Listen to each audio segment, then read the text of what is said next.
Muy buenas tardes a todos.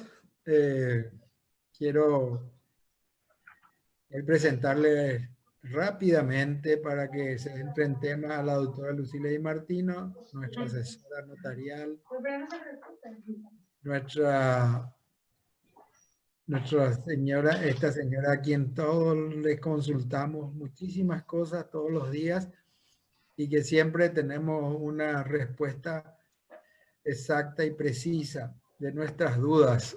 Antes de empezar, yo le hice algunas preguntas técnicas por otra cosa, pero hoy se va a hablar de poderes, entonces, que es una especialidad de Lucila, y quiero darle la bienvenida a todos los que se van a unir por Facebook y destacar que esto es una iniciativa de los dos institutos de Derecho Notarial y Derecho Registral, y estamos en esta nueva época que nos obliga a tener que estar en este sistema de contactos de forma cibernética.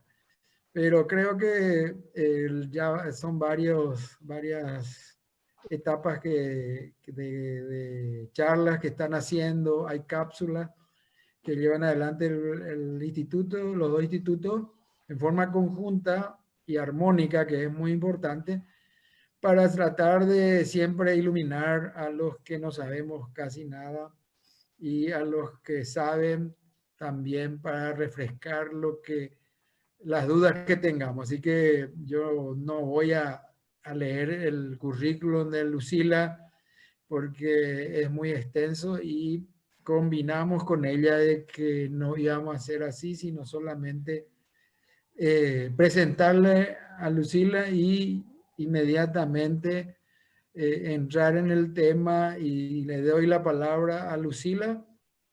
No sé si Anita, como directora presente del Instituto Registral, quiere dar unas breves palabras para que Lucila luego ya nos entre en su tema, que va a venir a aclarar muchas dudas de todos los notarios. Muchas gracias, Lucila, por siempre tu predisposición. Es que vos ya estás hecha una experta en clases virtuales y una mancha mal tigre no le hace nada. Gracias, Lucila, por todo. Gracias, Anita. Roberto. Gracias. Buenas tardes, muchas gracias, presidente. Gracias a la doctora Lucila por la enorme predisposición de siempre. Es la profesora que podemos decir 24/7.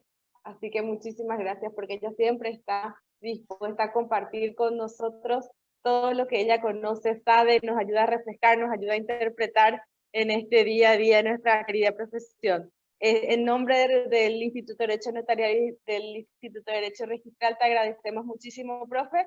Y para los que nos están pudiendo seguir, hoy yo voy a ir tomando notas de todas las preguntas que vayan haciendo los colegas por medio del chat del Facebook Live, y a medida que vaya terminando con las consultas que ya te habíamos pasado previamente, entonces vamos a dar un poco también la oportunidad a los que nos puedan seguir en este día. Contigo la palabra, profe. Muchas gracias. Muchas gracias a ustedes, y vamos a entrar en tema directamente. Me hicieron llegar 8 preguntas muy interesantes y me gustaría tratar de contestarlas para que podamos compartir estas ideas. La primera dice: ¿en qué consisten el mandato y el poder? El mandato es el contrato. El poder es el instrumento del mandato. Es decir, ese contrato que se firma entre un mandante y un mandatario, o unos mandantes y unos mandatarios, porque pueden ser varios, se instrumenta a través de un documento que se llama poder. Si ustedes leen el artículo del código, creo que es el contrato del mandato, el artículo 880, a ver un poquitito, les voy a decir. El código define, y define muy bien, es el 880 en el Código Civil, lo que es el mandato y lo que es el poder. El 880 dice: por el contrato de mandato, una persona acepta de otra poder para representarla en el manejo de sus intereses o en la ejecución de ciertos actos. El código ya no dice solamente actos jurídicos, como decía el código de Vélez-Sarsfield, de modo que pueden ser también actos materiales los comprendidos en un mandato. Entonces, resumiendo, el acuerdo de voluntades, el acto jurídico bilateral, se llama mandato. Y ese mandato se va a visualizar, se va a materializar en un instrumento que normalmente es público, pero que también puede ser privado y que lo conocemos como carta poder, para los actos jurídicos menos solemnes. Por ejemplo, podemos encontrar en muchos reglamentos, en muchos estatutos de sociedades, los directores podrán hacerse representar por medio de mandatarios otorgados en simple carta poder. Es decir, la ley no pide para todos los actos el instrumento público, no pide que todos los poderes se materialicen, diríamos así, o se instrumenten en un instrumento público. Después viene un tema que hasta ahora genera mucha confusión y me gustó que me hayan planteado. Poderes generales y poderes especiales. Y pregunta acá la persona, el consultante que hizo la pregunta, ¿se puede usar o se pueden usar poderes generales amplios para formalizar contratos sobre bienes específicos del mandante, tales como inmuebles, vehículos u otros bienes registrables? Ahí llegó la primera pregunta, ¿verdad? Esta ya está contestada, en qué consisten el mandato y el poder. La segunda habla, y creo que está acá, poderes generales y especiales. El poder general es un poder de administración y el poder especial es un poder de disposición. ¿Qué diferencia hay? El administrador no puede disponer, sencillamente cuida el patrimonio, conserva el patrimonio.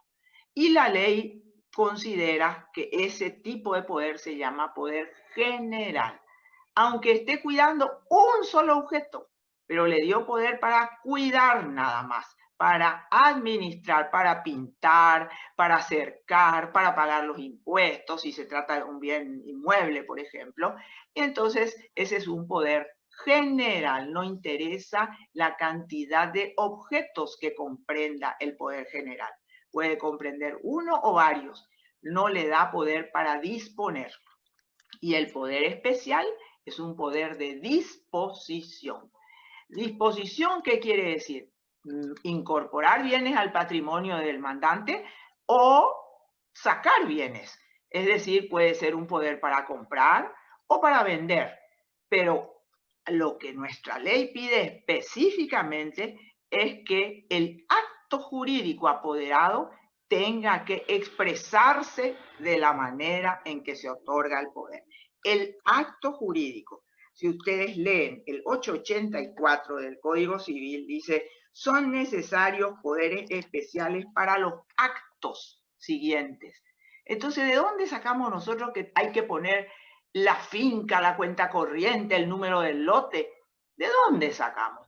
Si el mandante quiere especificar, perfecto, está dentro de su facultad, porque él va a dar el poder a la persona en quien confía.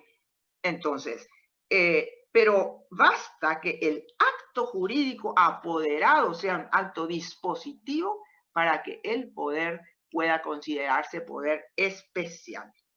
Entonces, ¿y de dónde nosotros sacamos esto? No solamente de la doctrina, porque también la doctrina, sobre todo la argentina, nuestro código en este aspecto no cambió absolutamente nada. Lafalle, Salvat, Borda.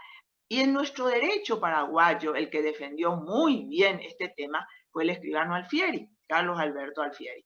Él específicamente decía que los actos jurídicos apoderados son los que tipifican el poder. Si es un acto dispositivo, el poder va a ser especial. Si es un acto conservativo, administrativo, el poder va a ser general, independientemente de los objetos comprendidos dentro de esa representación. Si ustedes siguen leyendo el 884, van a encontrar que en la inmensa enumeración, porque dice actos jurídicos y empieza a enumerar A, B, C, llega hasta la letra O, todos esos actos que menciona el artículo son actos de disposición. Y excepcionalmente van a encontrar en el inciso F que además de ser un acto de disposición, la ley exige que hay que expresar los bienes que se donaren y el nombre de los beneficiarios. Quiere decir entonces que para ese caso, para el acto de donar bienes, el mandante tiene que designar el donatario y el bien que se le va a donar, porque la ley así lo dice. Hay algunos autores que a este inciso F le llaman poderes especialísimos. En la Argentina, sobre todo, porque es una doctrina que desarrollaron más que nosotros, pero que los otros siguen siendo poderes especiales. Entonces, ¿de dónde sale esta terminología poder general amplio? Nosotros, los escribanos, le damos esa terminología amplio cuando indicamos que hay poderes de disposición como poderes de administración. Y ahí podría caber esa expresión poderes generales amplios. ¿Pero por qué? Porque no se necesita un instrumento para cada poder. Imagínense lo que sería el otorgamiento de poderes. En un solo instrumento se pueden dar poderes generales y poderes especiales. Y dentro de los especiales se pueden dar poderes especialísimos, como el que acabo de mencionarles, que es el poder para donar, para hacer donaciones. Hay otros poderes que también podemos considerarlo especialísimos, que si bien es cierto que no están en nuestro Código Civil, tenemos en leyes muy importantes, como es esta, por ejemplo, que es la ley del Estado Civil, la ley del registro civil. Realmente les voy a decir el nombre correcto de esa ley. Esa ley es la ley del registro del Estado Civil de las personas, donde habla de los nacimientos, una ley de 1987, pero que está en vigencia. Se habla ahí del poder para contraer matrimonio. En esta ley se menciona que el poder, porque se puede uno casar por poder, el poder caduca a los 90 días, entre otras cosas, pero hay que darla a favor de uno solo de los contrayentes. Es decir, nuestra ley paraguaya no permite que los dos contrayentes hayan facultado la firma, estamos hablando de la firma del acta de matrimonio civil, no a dos. Uno tiene que estar necesariamente presente. Eso porque la ley paraguaya así lo dice, porque no todas las legislaciones son iguales. Yo me acuerdo cuando tiempo atrás se casaron Carlo Ponti con Sofía Loren, como no había divorcio en Italia, los dos estaban en Suiza y el matrimonio se celebró en México. Es decir, cada uno mandó un apoderado, porque la ley locus regit actum, la ley del lugar, así lo permitía. Nosotros no podemos, porque nuestra ley paraguaya obliga que uno de los otorgantes esté presente, de los contrayentes otorgantes. La ley de la que les estoy hablando es la 1987. Es de 1987 y es la ley 1266. Es la ley del registro del Estado Civil. No solamente menciona el tema del poder para contraer matrimonio, menciona también otros actos del derecho de familia que pueden ser otorgados por poder. O sea que no es precisamente la totalidad de una ley no se puede agotar en un código y un derecho menos. El derecho no se agota nunca. El derecho tiene lo que nosotros llamamos la plenitud hermética del orden jurídico. Todos los casos pueden ser resueltos jurídicamente. Puede que no haya una ley, pero no importa. El juez no puede dejar de fallar y lo va a hacer usando leyes análogas, en los casos en que la analogía sea permitida, legislación vigente en la materia, ¿verdad? Entonces, no pensemos que esta enumeración de nuestro Código Civil es la única. No veamos nuestro derecho como metido dentro de un código y aún como completado con las leyes posteriores. O sea que es importante pensar que tenemos que interpretar las normas usando los parámetros que la misma ley nos da. La analogía en los casos en que fuere prudente, el derecho histórico en los casos en que así sea necesario, aunque ya no esté vigente, pero pudo haber estado vigente en la época en que el acto jurídico se celebró. Y entonces es preciso tener una amplitud de criterios. No pensemos que en nuestro caso, y eso les digo sobre todo a los escribanos que me consultan, no pienses que tu caso, porque no encuentro mi caso, me dicen las escribanas, no va a estar en la ley escrita, pero está en el derecho y vos tenés que interpretar según las normas generales del derecho. Qué sabios eran los romanos. Fíjense que los romanos tenían 3 principios que hasta ahora podemos decir que son válidos. Honeste vivere, vivir honestamente. Sum cuique tribuvere, dar a cada uno lo suyo. Innenimen non ledere, no dañar a nadie. Si nosotros pudiésemos interpretar las normas usando este principio general del derecho, ¿cuántos problemas podríamos solucionar? Bueno, continuamos entonces con el tema de los poderes. ¿Se pueden usar poderes generales y especiales? Claro, en el mismo instrumento. Lo que no se puede es utilizar un poder especial, que necesitas mencionar el acto jurídico, para otro acto jurídico que también necesita poder especial. Les voy a poner un ejemplo. El poder para comprar no permite hipotecar. ¿Por qué dicen ustedes? Pero si el que puede lo más puede lo menos, porque el poder tiene, el acto jurídico tiene que mencionarse y el acto jurídico dispositivo es constituir hipotecas o cancelar hipotecas, lo que sea, pero ese es el acto dispositivo. Y el otro acto dispositivo es la compraventa. Entonces, si autorizamos una escritura, diríamos, para comprar, para vender, porque si se da poder para comprar solamente, es solamente para comprar, porque es un acto dispositivo, o para vender, solamente para vender, porque es un acto dispositivo, o solamente para hipotecar. O le ponemos todo junto, para comprar, vender e hipotecar. ¿Qué problema hay si el mandante eso es lo que quiere? Es la voluntad del mandante la que tiene que respetarse. Entonces ya tenemos aquí que lo que nosotros llamamos poder general amplio es realmente, son una serie de poderes, de facultades que están dentro de ese instrumento, que pueden ser referentes a actos dispositivos como a actos administrativos, meramente administrativos. Y tener en cuenta que hay casos en que la ley pide la individualización expresa, pero son poquísimos. Los poderes para el derecho de familia, por ejemplo. Eso habría que identificarlo expresamente. Los poderes para hacer donaciones, porque el Código Civil lo pide así. Los poderes para contraer matrimonio, que les cité recientemente. Ahora, eso responde también a la tercera pregunta que me hicieron, y cuya respuesta pueden encontrar en el artículo 885 del Código Civil.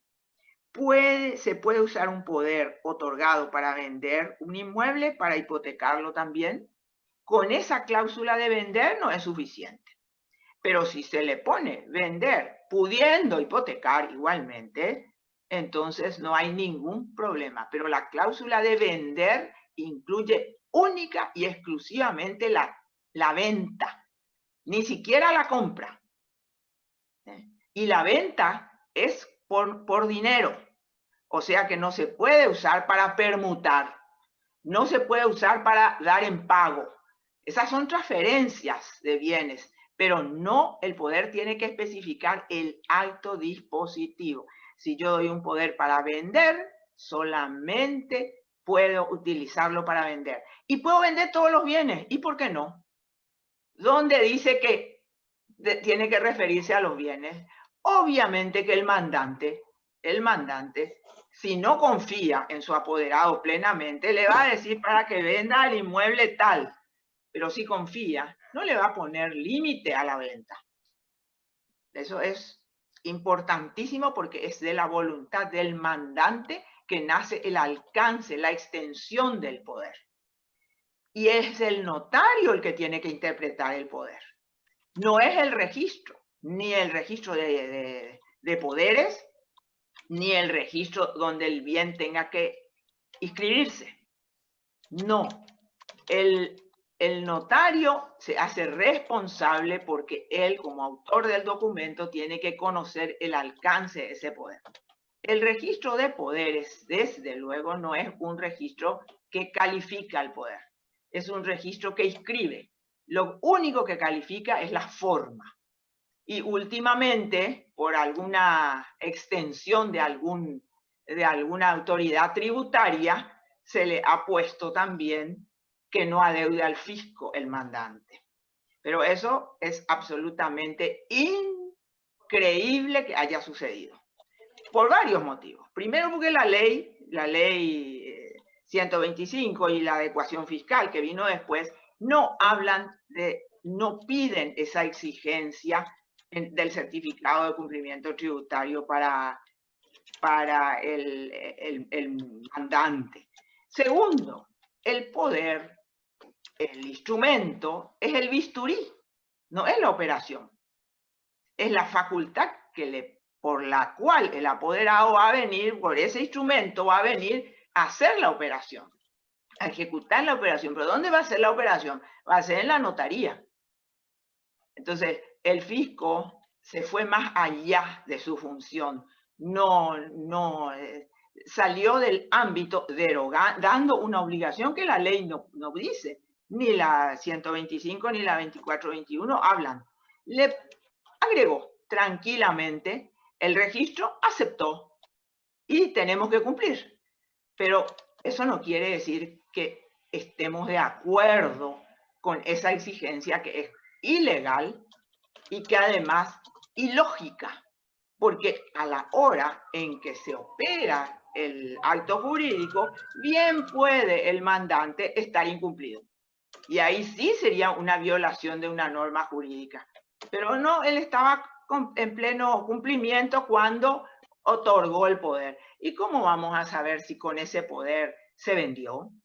¿Cómo va a saber el fisco? A lo mejor se revocó antes o renunció el mandatario. El poder no le obliga ni al mandante ni al mandatario a llegar a finalizar el acto jurídico. De repente el mandante le pierde la confianza al mandatario y le revoca el poder.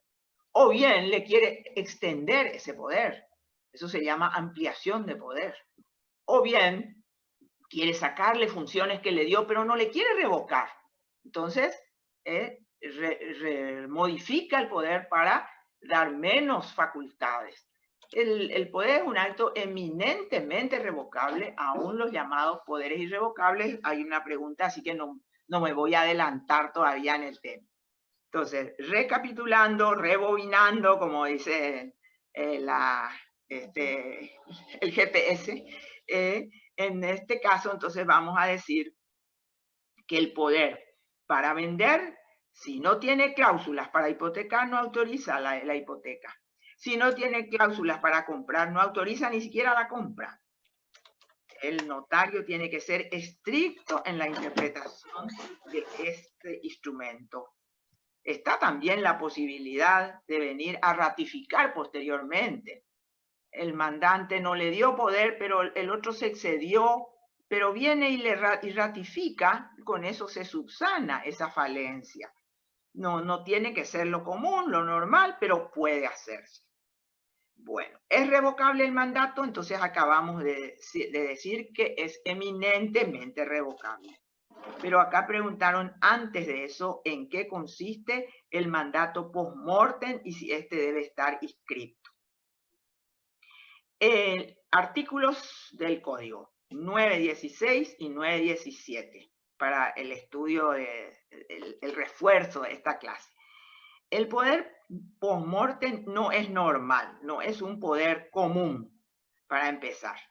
Tiene que ser especialísimo, porque no puede ser que yo deje todos mis bienes para después de mi muerte. Estoy matando un instituto jurídico que es el derecho sucesorio. Para eso muchas veces llegó a suceder en la vida jurídica. Nosotros teníamos, por ejemplo, el derecho de la hipoteca que se estaba muriendo. ¿Por qué? Porque existía el pacto de retroventa y con eso se eliminaba la hipoteca de reventa y retroventa. Hasta que finalmente se prohibió el pacto de reventa y retroventa y la hipoteca volvió a hacerse efectiva. Ya le traspasaban los deudores para evitar una demanda posterior. Nunca hay que utilizar una figura jurídica para burlar un instituto jurídico, y menos en el tema hipoteca. La hipoteca es un derecho milenario. Los romanos ya conocían la hipoteca y hasta tenían la registración de la hipoteca. Ponían delante de los inmuebles unas piedras fundiarias o hipotecarias. Ese era el registro de la propiedad de los romanos. Obviamente esas piedras desaparecían a la noche. Entonces no tenían la seguridad que tienen nuestros registros dominiales, donde está el escaneado, ¿cómo se llama? El microfilmado, todos los resguardos y la escritura, básicamente. Bueno, entonces, este poder post-mortem, para que realmente sea post-mortem, no es porque se le llame post-mortem. Yo le puedo llamar post-mortem y no ser post-mortem. La denominación puede no coincidir con el concepto de post-mortem. ¿Qué es un poder post-mortem? Un poder especialísimo, y está en la ley, dado en interés exclusivo del mandatario o de un tercero. El mandante ya no quiere nada. Puede ser o de un tercero y de un tercero, depende de cómo se otorgue ese poder. Y la causa de ese apoderamiento, de ese poder, tiene que ser anterior al acto de apoderamiento. Les voy a poner un ejemplo y van a entender mejor. Una persona vendió un inmueble, le pagaron íntegramente el precio, él se dio por satisfecho y él está gravísimo y ya no va a alcanzar, sobre todo en esta época de pandemia, a llegar a otorgar la escritura pública.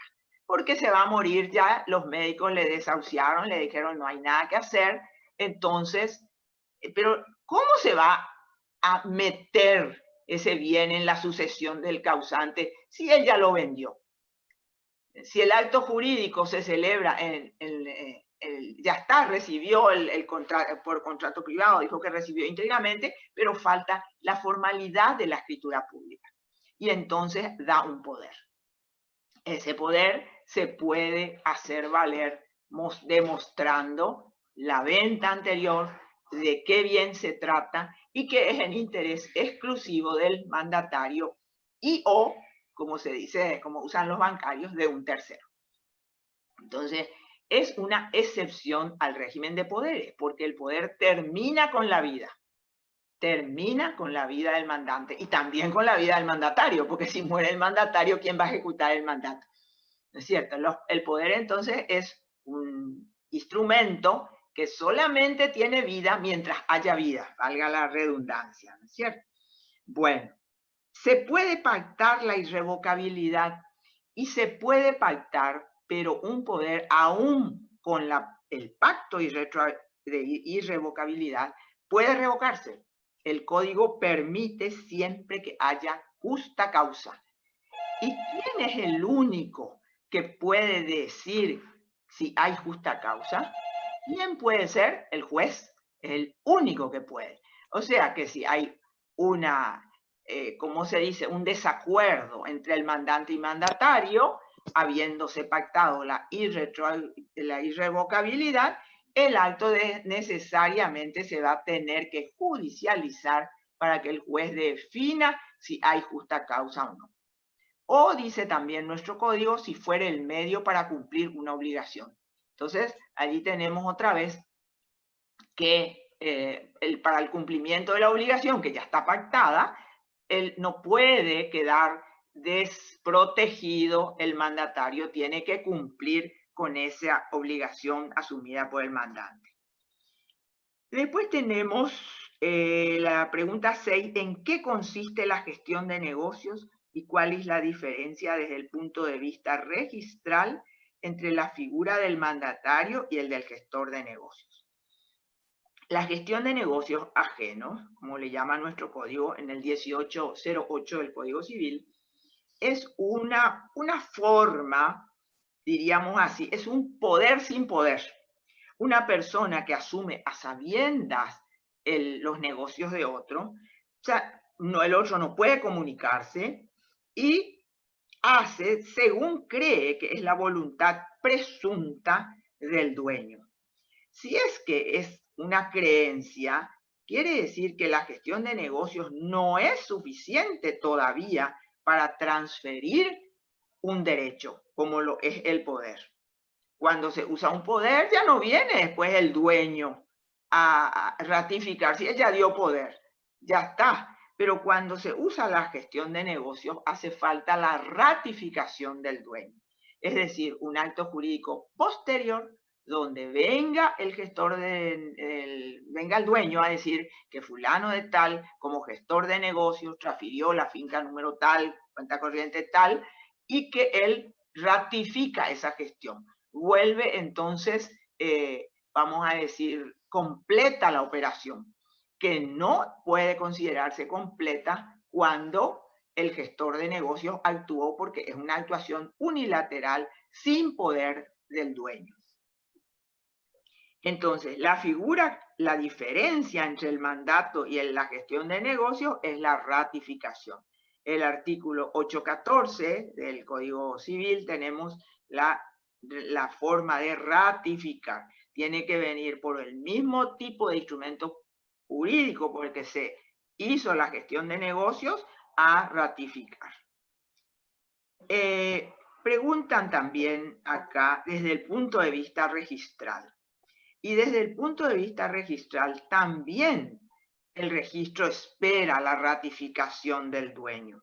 Pero como mientras tanto ese bien no puede quedar acéfalo, entonces le coloca al gestor de negocios, pero bajo condición de la ratificación del dueño. No es que ya es el dueño definitivo, porque si no, por gestión de negocios nos pueden vender todos nuestros bienes, porque no podían comunicarse con nosotros, etcétera, ¿verdad? El registro es un preventor de litigios.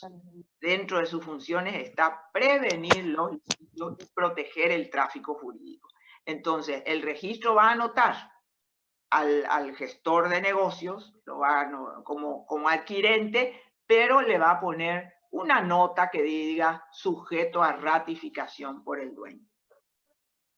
¿Cuál es el procedimiento para utilizar los poderes otorgados en el extranjero, formalizados, dice, para realizar actos jurídicos en Paraguay? Aquí entramos en una etapa, en un área del derecho, una rama del derecho que es el derecho internacional privado. La norma de derecho internacional privado a la cual tenemos que sujetarnos es porque los tratados así lo han establecido concretamente. Nosotros tenemos el Tratado de Montevideo de 1940, los tratados del Mercosur con todos sus protocolos, la Convención de la Haya de 1961. O sea, la norma es locus regit actum. ¿Qué quiere decir eso? Que rige la ley del lugar donde el acto jurídico se celebró. Recibimos, por ejemplo, un poder de los Estados Unidos escrito de puño y letra por una persona, pero que viene legalizado. Nosotros no podemos decir, ay, no vino el instrumento público, yo no voy a admitir ese, porque rige la ley del lugar donde el acto jurídico fue celebrado, salvo que sea en el consulado paraguayo, porque ahí va a regir la ley del Paraguay. Por una ficción de la ley, no va a estar dentro del ámbito, diríamos así, del derecho anglosajón, en el caso del ejemplo. De modo que lo que interesa es, y lo que han pensado las naciones, es la legalización. Es decir, que haya una constancia que el documento cumplió en el país donde fue otorgado las exigencias.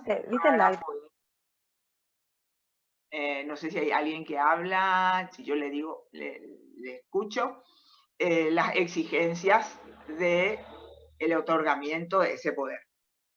Obviamente, si el poder viene en idioma que no sea el idioma oficial, tiene que hacerse la traducción. Paraguay suscribió ya mucho tiempo atrás el tratado, la Convención de La Haya sobre la apostilla. A ver si les traje, creo que les traje una copia de la apostilla, que a lo mejor puedo, lástima que no preví, bueno, para la próxima voy a traer el PowerPoint. La apostilla es, a ver si les traje, un modelo de apostilla, es una, diríamos así, una forma de cuadrado, dice la convención, dice nuestra ley que reconoció la apostilla de 9 centímetros de ancho. En La Haya, 1961, en francés y en inglés podían haberse hecho. A ver si, no sé si es posible que puedan ver este gráfico sobre la apostilla. Alejo más. ¿Ahí? Allí yo creo que ahí tienen una apostilla. Bueno, la apostilla entonces, si se va a enviar un poder, nosotros llegamos a relaciones exteriores, la legalización interna tenemos que hacerla. O sea, el colegio de escribanos dice que el escribano es escribano. La corte dice que el funcionario del colegio es funcionario del colegio y el Ministerio de Justicia dice que el funcionario de la corte es funcionario de la corte.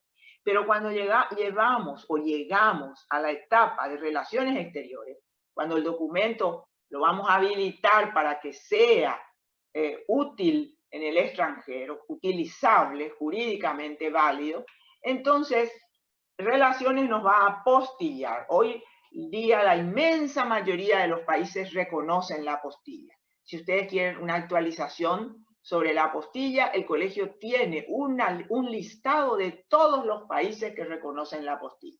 Así que es cuestión también de acercarse al colegio para tener ese dato informativo.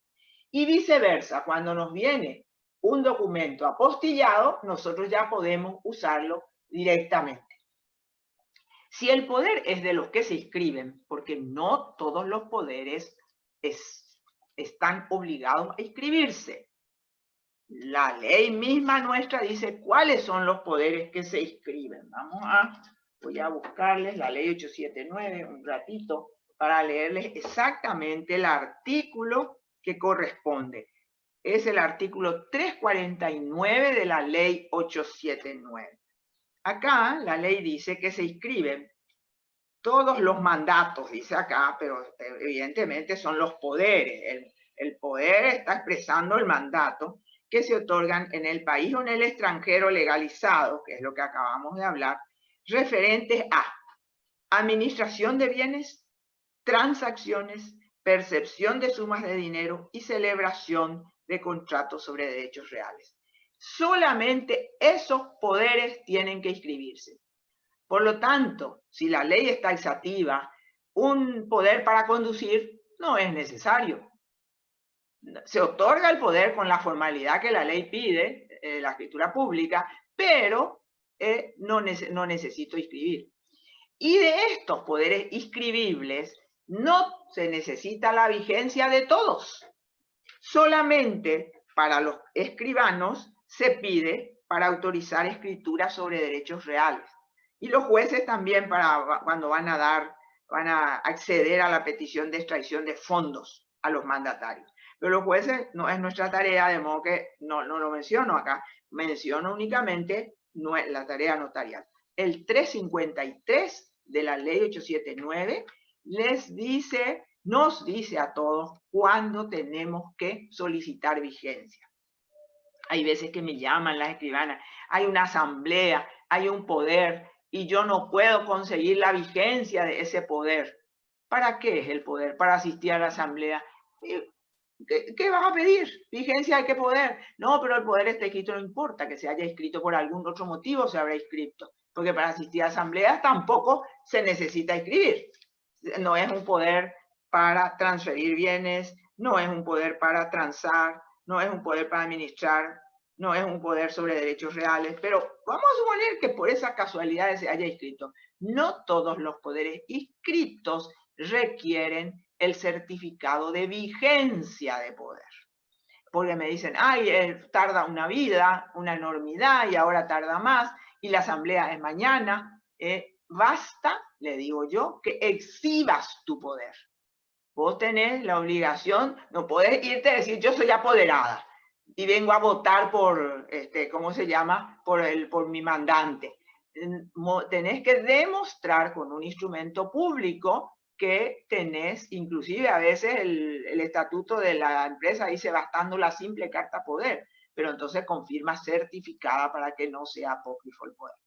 Entonces, recapitulando otra vez, no todos los poderes se inscriben, y de los poderes inscritos no es necesario pedir vigencia más que para los escribanos cuando vamos a autorizar escrituras sobre derechos reales. Un poder para asuntos judiciales y administrativos. Ese administrativo no se refiere a la administración de los bienes, ojo. Se refiere a los actos administrativos que tiene que hacer el abogado, como por ejemplo sacar copia de un expediente. Esos son actos administrativos para un abogado. Es un poder judicial. El poder judicial, salvo que tenga la cláusula de, como dice nuestro código, transar transacciones, no necesita inscribirse. Entonces uno autoriza, el escribano autoriza el poder, el mandante suscribe el poder. Incluso había una profesora, Ana Raquel Nuta, una eximia profesora argentina que venía a hablarnos de este tema y nos decía, ¿a quién le dan ustedes el testimonio de poder? Y nosotros decíamos al apoderado. ¿Y por qué? Si el apoderado no vino a la escritura. El apoderado no es parte de la escritura. Hay que darle al mandante. El mandante tiene que entregarle al apoderado. Porque el mandante puede arrepentirse también y ustedes ya le dieron al apoderado y el apoderado le revoca el poder y llega después y hay nunca, y nuestra ley es sabia cuando habla de la expedición de copias a las partes, dice nuestra ley 879. Entonces, el apoderado no es parte en la escritura. El apoderado no viene a la escritura. Se presume que aceptó el mandato porque aceptó el testimonio de poder. El mandato sí es un contrato, pero muy pocas veces hacemos contratos de mandato. Podemos hacer también en la escribanía, pero la inmensa mayoría son otorgamientos de poderes. Bueno, entonces, el procedimiento para utilizar poderes otorgados en el extranjero, ya sabemos que el poder esté legalizado y la legalización se hace a través de esa constancia que se conoce como apostilla y que está reconocido por casi todos los países del mundo. ¿Cuál es el procedimiento para utilizar poderes otorgados en el extranjero, formalizado para realizar un acto jurídico en Paraguay? Bueno, el régimen de poderes permite, por todos estos tratados internacionales, la Convención de Panamá de 1975, la Convención de La Haya de 1981, permiten utilizar directamente. Pero si nosotros hacemos, por ejemplo, una escritura de compraventa o de hipoteca en el extranjero, no podemos venir directamente a incorporarla a un protocolo notarial. Es necesario que el juez ordene, hay que presentar al juez la protocolización de ese documento. Y ahí sí, el escribano va a pedir todos los certificados que el escribano en el extranjero no podía pedir. Condiciones de dominio, certificado catastral, cumplimiento tributario cuando sea procedente, cuando se va a formalizar la escritura. A ver un poquito si contesté todas las preguntas. Ana Gaona, vos que sos la directora de este simposio, llamémosle así, yo creo que hemos contestado diferencias entre el mandatario y el gestor de negocios, el procedimiento para utilizar poderes en el extranjero, qué poderes se inscriben. Lo que tenemos que saber, queridos amigos, es que no vamos a recordar todo. El que dice que sabe todo es un gran mentiroso. Lo que tenemos que saber es dónde vamos a encontrar. Si vamos a encontrar en el Código de Organización Judicial, o en el Código Civil, o en algún tratado extranjero. Entonces, allí nosotros vamos a investigar para poder solucionar nuestros problemas. El notario redacta, califica, legaliza, legitima. El notario, miren la tarea del notario. Califica, legaliza, legitima. Primero, les voy a poner con un ejemplo y con esto yo creo que deberíamos terminar. Viene una persona que no entiende mucho y dice, yo pues tengo una casita y le quiero dejar a mi hija, pero tengo miedo que después me deje en la calle, porque el notario dentro de todo es también un asesor. Y el notario enseguida piensa, esta señora quiere hacer una donación. Toda donación de padres a hijos se considera anticipo a la legítima. Entonces lo primero que hace le pregunta, dígame, ¿usted tiene otros hijos? Para evitar el problema de colación.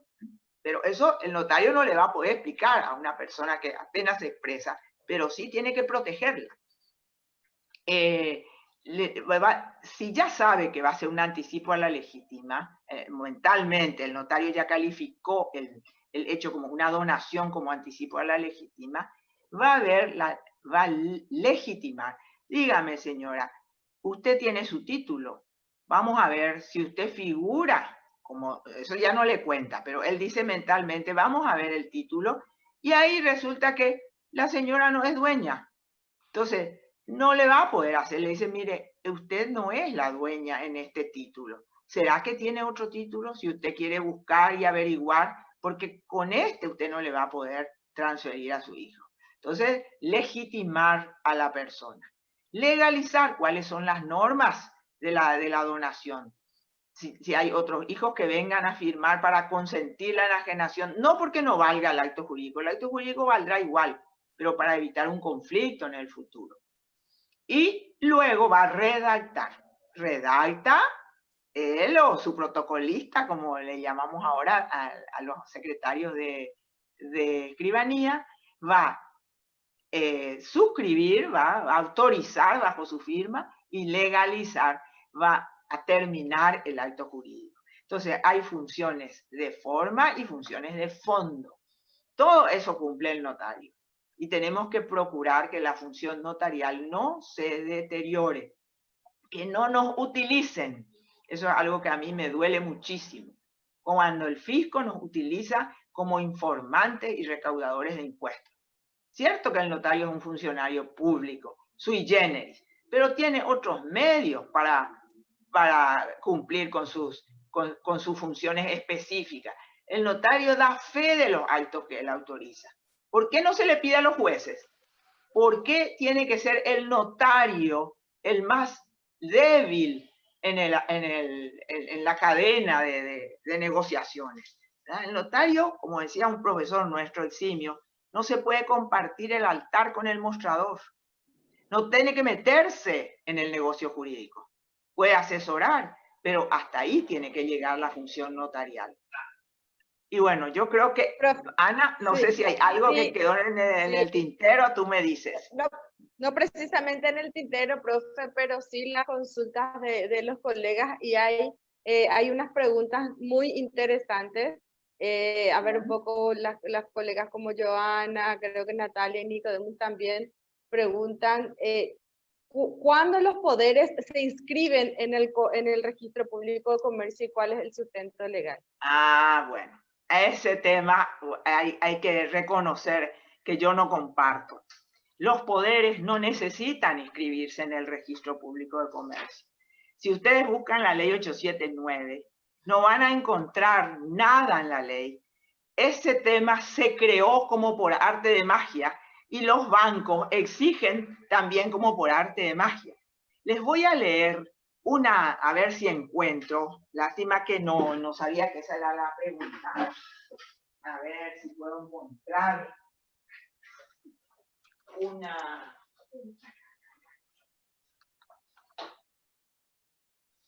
Les quiero leer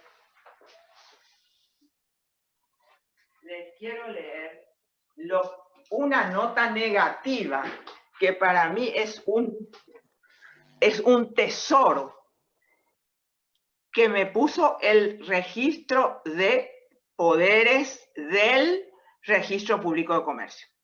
Y me pone así: en virtud del artículo 446 del Reglamento General Técnico Registral de la Dirección General de los Registros Públicos, dirigido a la sección Registro Público de Comercio, y en concordancia con el artículo 344 del mismo reglamento dirigido a la sección Poderes y Buques, no se procede a la inscripción, ya que con la inscripción en la sección Poderes y Buques se ha dado cumplimiento con la formalidad requerida, artículo 349 del Código de Organización Judicial. Por tanto, es innecesaria su inscripción en la sección Registro Público de Comercio. Se devuelven los documentos. ¿Quién era el jefe? Me van a querer saber ustedes, ¿verdad? Abogado Marcelo A. Paredes. Les quiero mostrar, si es que pueden. Yo creo que a Marcelo le conocía mucho por otros motivos, pero que sabía derecho es innegable. El registro público, ustedes saben que el ministro Elixeno Ayala hasta dudaba de la legalidad del registro público de comercio. Hasta él decía, puede ser porque viene la ley del comerciante, pero en el código no existe. El registro público de comercio está para matricular, es la matrícula mercantil de las sociedades y de las personas físicas. O sea, la matrícula, la inscripción en ese registro. Porque imagínense el peligro de tener que inscribir. De repente, se les ocurrió pensar que podemos tener en Ciudad del Este un registro y en otra localidad importante, en Villarrica, Concepción, en Encarnación. Entonces tenemos que ir a todos los registros para inscribir. La publicidad ya se opera en un registro. Basta una inscripción para poder, el acto jurídico se publicita en el registro. No necesitamos hacer las inscripciones en los diferentes, no tenemos nomás otro y por eso no se nos planteó, tenemos un solo registro, una sola Dirección General de los Registros Públicos. Pero dentro de la Dirección General de los Registros Públicos, esta sección no tiene fundamento jurídico. Ustedes me dirán, sí, pero si no inscribo el banco, ahí está. Ese es el derecho, entre comillas, el derecho que se exige, pero no es un derecho auténtico. Yo esto guardo como oro en polvo, porque me vino un jefe de sección. Nunca en la vida estuve tan feliz con una nota negativa como en este caso, ¿verdad? Sí. Bueno. Y tengo una consulta muy parecida también, dice Natalia Barrios, en que se respaldan algunos asesores de un banco, para no mencionar, para rechazar un título de compra-venta inmueble hecho en virtud a un poder general amplio con facultad para realizar enajenación de bienes inmuebles. Este banco rechaza títulos hechos con este tipo de poderes y pide escritura complementaria de ratificación por parte del titular hipoderante. Y bueno, hay que decirle al banco que busque asesores jurídicos que sepan realmente en qué consiste un poder general y un poder especial. O sea que es una falta de conocimiento y toman el término vulgar, piensan que especial es si yo le digo cuál es el objeto. Y ese es un término vulgar, pero no es un término jurídico. Que lea el artículo 884 del Código Civil, ese asesor, desgraciadamente, estamos en inferioridad de condiciones, porque entonces los otros no dan el préstamo. Y nuestros requirentes vienen otra vez, ay, escribana, porque usted no me puso eso. Bueno, en fin, ¿verdad? Eso es lo que Hearing llamaba la lucha por el derecho. Hay que luchar. Sí. Hay que luchar. Y sigue Natalia dice, si una persona otorgó un poder general amplio y dentro de las facultades otorgadas al mandatario, quien no es abogado, le faculta intervenir en juicios por sí o por medio de apoderados, pudiendo otorgar poderes, etc. ¿Es necesario solicitar vigencia de este poder general amplio para que pueda la mandataria otorgar un nuevo poder para asuntos judiciales administrativos? Creo que ya respondí. No. El apoderado puede... ¿cómo se llama eso? Sustituir el poder. Me dio una persona lega, yo soy ingeniera y tengo que hacer un pleito, pero ya me dio la facultad, entonces yo, como no me prohibió la sustitución, sustituyo en un abogado en cumplimiento del poder que me otorgó el primer mandante. La sustitución es una facultad que está permitida, salvo que esté prohibida. Si yo no prohíbo la sustitución, se puede sustituir y sustituir y sustituir. Ahora, si yo designé sustituto, si yo misma dije que para los casos jurídicos le va a dar al abogado fulano de tal, yo soy responsable del sustituto, del mandante, responsable, ya él dio poder a eso. Si no le puso el nombre al abogado y dice que en cualquier abogado el responsable del sustituto es el mandatario que sustituyó el poder. Entonces, recapitulando, ¿cómo se llama? La sustitución se presume. Es una presunción juris tantum. Siempre se puede sustituir el poder, a no ser que el mandante haya prohibido la sustitución. Si el apoderado eligió un mal sustituto, él es responsable por haber elegido mal. Pero si sustituyó en la persona que le dijo el mandante, él no es responsable. Lo que él hizo fue cumplir con su deber, ¿no es cierto? Bueno. Y también acá dice, en el caso, me parece muy interesante, David Fernando, ¿por qué el registro exige la inscripción de un poder para constituir sociedades o sucursales, si el artículo 349 del Código de Organización Judicial no lo exige? Ahí está, y bueno, esa es una linda pregunta que hay que pasar al registro. El registro se excede muchas veces en su función calificadora. Eso es... Sí, y tengo otra que dice, que también creo que preguntó Nicodemo, ¿puede apostillarse un documento extranjero con una firma electrónica? Ah, ya. Y bueno, la firma electrónica está, ¿cómo se dice?, permitida en nuestro país. Ya tenemos firma electrónica. Yo pienso que sí, que es perfectamente posible. Si tenemos siempre el lector que nos pueda identificar, pues ¿cómo es que le llaman las dos planchas, la que emite y la que... Pero es rara la cuestión de la firma electrónica porque ustedes saben, por ejemplo, en Abogacía del Tesoro, nos salen los dictámenes con firma electrónica. Pero cuando nosotros tenemos que presentar a la sección personas jurídicas y público de comercio, tenemos que autenticar la firma electrónica. ¿Verdad? ¿No les ha pasado a ustedes? Porque si no, nos rechazan porque no está autenticado. O sea que yo me imagino que estas son temas que van a ir depurándose con el tiempo, a medida que la firma electrónica se haga más común y se pelee, porque los derechos no nos van a servir en bandeja de plata. Eso no quiere decir que tenemos que ir a los tongos, ¿verdad? Pero quiere decir que tenemos que luchar por el derecho. Les voy a contar como anécdota, yo era presidenta del colegio y jubilaciones le dio a los poderes que daban los viejitos un plazo de validez de un mes a los jubilados. Me pasé una mañana tratando de lograr con él, le dije, ¿de dónde saca usted que el poder vale solamente un mes? Si el poder se otorga por un mes, vale solamente un mes.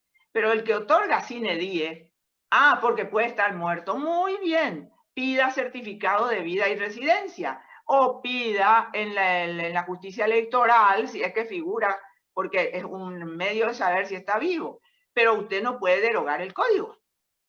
Y se logró, era un buen equipo, no vayan a creer que solamente era mérito mío, era mérito de toda esa directiva que peleaba por esos temas. Pelear, les aclaro, no quiere decir ir a los tongos, quiere decir razonar, exponer y llegar a una conclusión jurídica sobre todo.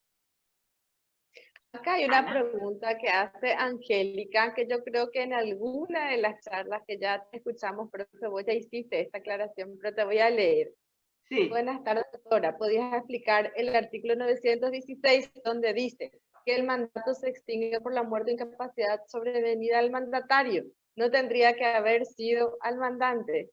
Cierto, ese es un error del código. Ya también en un momento dije, es un error de tipeo. O sea que, obvio, si se muere el mandatario, ¿quién va a cumplir? Es por la muerte del mandante, excepcionalmente no se extingue. Está muy bien.